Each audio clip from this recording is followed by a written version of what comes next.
ஒரு அறிஞர் ஒரு முறை ரோட்டில் நடந்து போய்கிட்டு இருந்தாராம். அப்போன்னு பார்த்து ஒரு குடிகாரவர் நல்லா குடிச்சிட்டு பக்கத்தில் இருக்கிற எல்லாரையுமே ஒரு மாதிரி அசிங்கமான வார்த்தைகளை திட்டி பேசிக்கிட்டு இருந்திருக்காரு, சண்டை போட்டுக்கிட்டு. அதை பார்த்தோன்னே இவர் அறிஞர் போயிட்டு, ஏப்பா இப்படிலாம் பண்ணுற, இப்படிலாம் பேசலாமா மற்றவங்கள அப்படின்னு சொல்லி கேட்டிருக்காரு. உடனே அவர் ஒரு இசைக்கருவி வச்சுருந்தாராம் அந்த குடித்தவர்.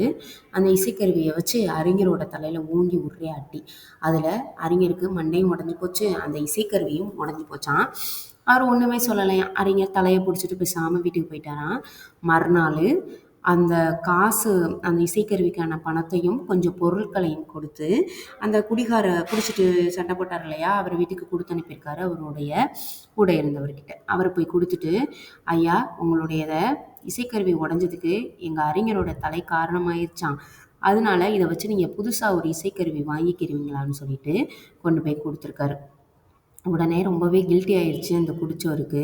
என்ன பண்ணாருன்னா, அவருடைய நண்பர்களையும் கூட்டிக்கிட்டு அந்த அறிஞருடைய வீட்டுக்கு போயிட்டு அவர்கிட்ட மனசார மன்னிப்பு கேட்டாராம். அதோட குடிக்கிறதையுமே விட்டுட்டாராம். ஏன்னா தப்பு பண்ணவர் இவர் தானே. ஆனால் அவர் மன்னிப்பு கேட்டு இசைக்கருவி வாங்குறதுக்கு பணம் கொடுத்தாரு இல்லையா, ஸோ அன்னையோட அவர் திருந்திட்டாராம்.